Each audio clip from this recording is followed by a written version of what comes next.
the dark ages, the so-called dark ages at the time that we study in school, always paint a picture in a similar way, that Europe was shrouded in ignorance and disease and was waiting to be rescued by the Renaissance. I didn't realize there was a world during the exact same time that was thriving, that was enriched, going from Spain through the vast deserts of Arabia, through the markets of Baghdad, into West Africa. There was a whole civilization that was blossoming, doing a lot to illuminate the sciences, philosophy, medicine, art, and trade like never seen before. Learning about this Islamic Golden Age, it changed the way I view history, and it's a web of connections, of cultures that learn from each other, that build something beautiful together. And this isn't just like a Muslim story. This is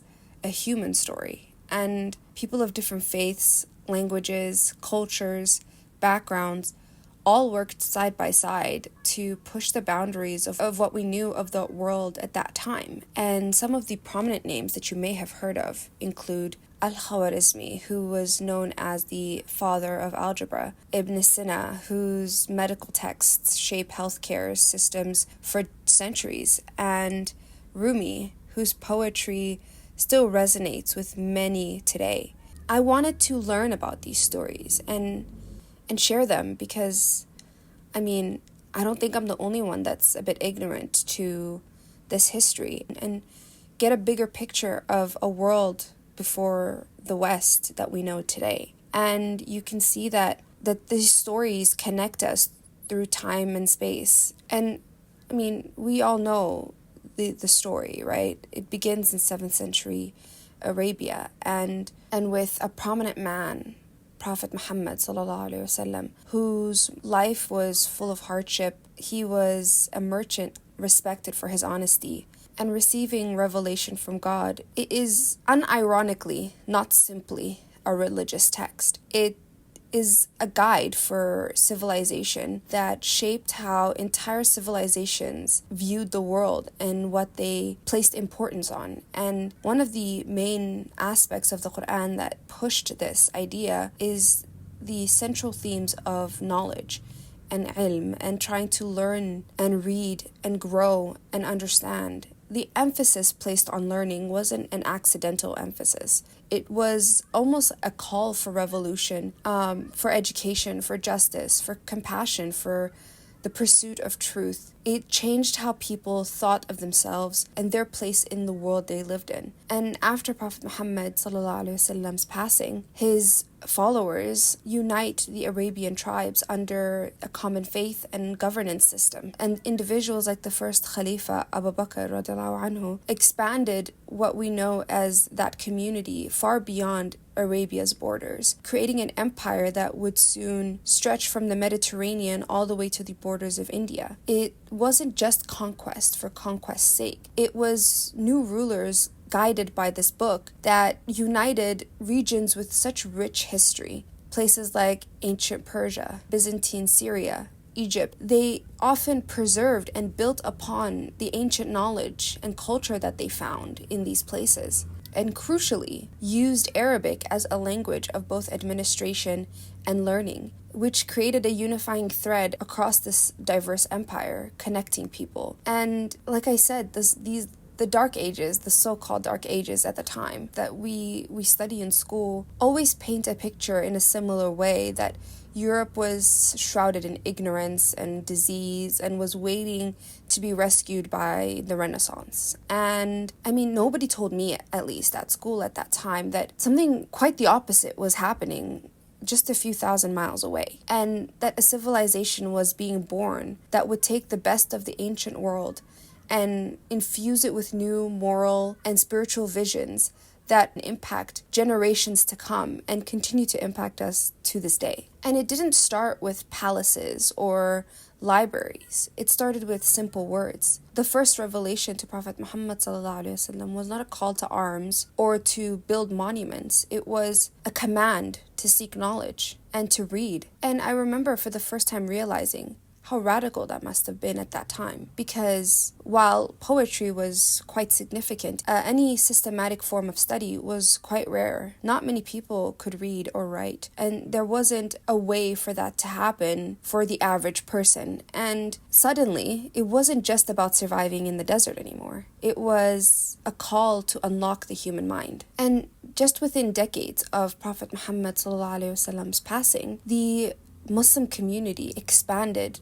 And it wasn't like isolated islands of culture. It was a part of a living, breathing, connected civilization.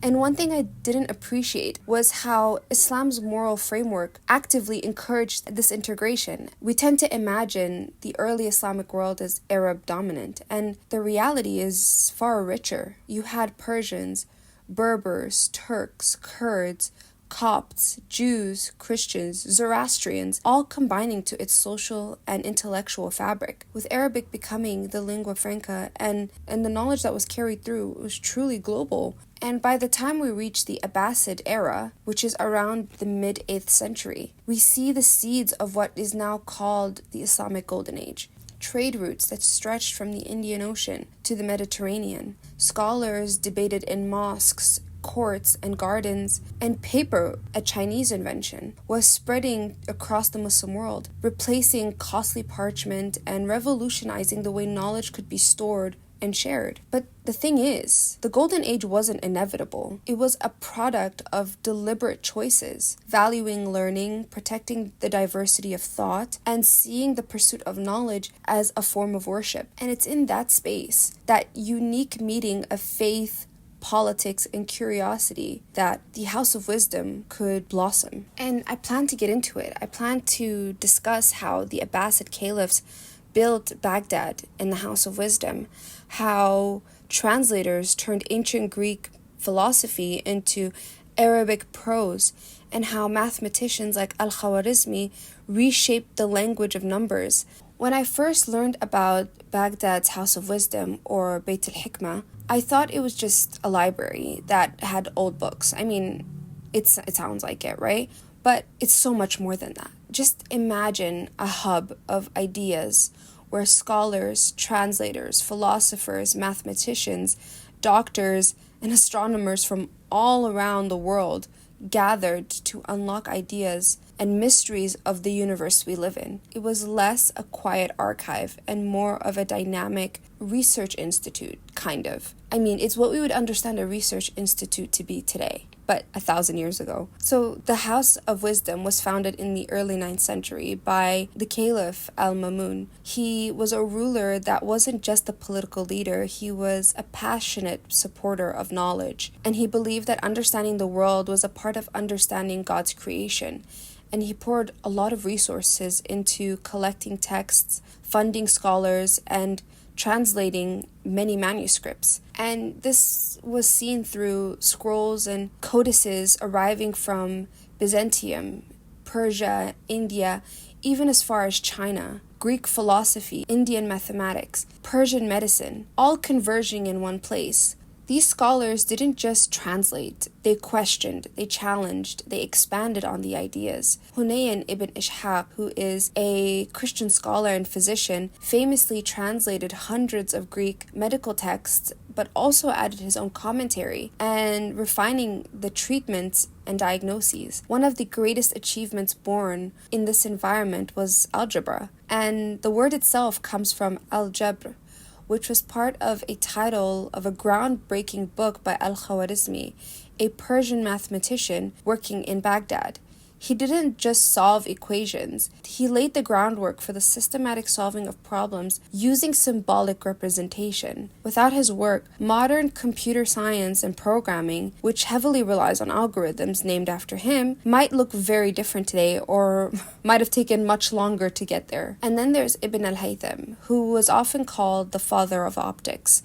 He was obsessed with how light behaves, and how our eyes perceive the world, and how to test these ideas scientifically. Long before the European Enlightenment popularized the scientific method, Ibn al-Haytham insisted on observation, hypothesis, experimentation, and verification, principles that remain in the heart of science today. His book, Kitab al-Manazir, or the Book of Optics, revolutionized the understanding of vision and light, and it influenced both Islamic and European scholars for centuries. And just to be clear, the House of Wisdom wasn't an exclusive club kind of thing just for Muslims. It was a true melting pot of cultures and religions. Jewish, Christian, and Zoroastrian scholars all contributed their expertise. When I dig deeper into this Islamic history, one of the most powerful things that hit me about this era is that it's a story about connection, mostly about building bridges rather than walls,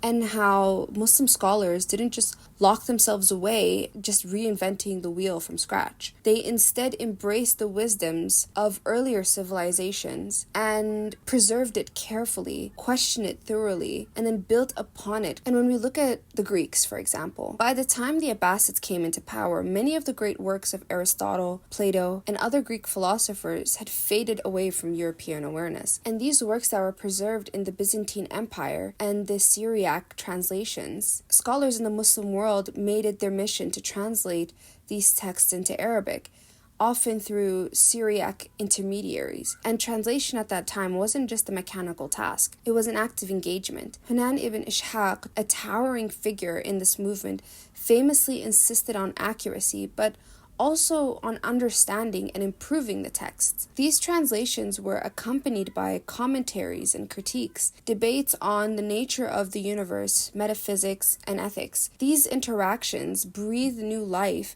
into ancient history and ancient philosophy and sparked new ideas. And at the same time, Indian mathematicians that developed concepts like zero, the decimal positional number system, and advanced trigonometry. Persian and Indian medical knowledge was also rich and detailed. Muslim scholars didn't just accept these ideas as they were, they synthesized them with Greek thought and their own observations to form a new and unified body of knowledge. And these concepts were practically applied. Merchants used advanced navigational techniques, physicians applied improved medical treatments, and engineers built aqueducts, hospitals, and public baths. The exchange was a two-way street. Muslim knowledge eventually made its way back to Europe through places like Toledo in Spain, where Arabic texts were translated into Latin, igniting what would be known as the European Renaissance. So the Islamic Golden Age was a vital link to the chain of human knowledge, a bridge connecting the ancient world with modernity. And it isn't just about texts or ideas. It's about people, how different people of different faiths and backgrounds work together. In many ways, it was a civilization built on respect of knowledge, a kind of respect that Prophet Muhammad ﷺ emphasized, and the Quran emphasized, and it was a guiding principle that made scholarship a spiritual act. Take Al-Khwarizmi, for example. The word algorithm comes from his name, and he is rightly known as the father of algebra. Before his work, math was largely a practical tool for trade and simple measurements, but it lacked a systemic way to solve equations, and Al-Khwarizmi wrote a book that not only introduced algebraic methods, but also laid the foundation for modern engineering, computing, and even coding languages that power the internet we use today. When you hear algorithm mentioned, you're hearing his legacy echo across the centuries. And then there's Ibn al-Haytham, who can easily be called the original scientist. His work on optics transformed the way we understand vision and light. Long before the scientific method became a cornerstone of Western science, Ibn al-Haytham insisted on observation, experimentation, and evidence. He challenged the accepted views during his time and laid the groundwork for how science is done.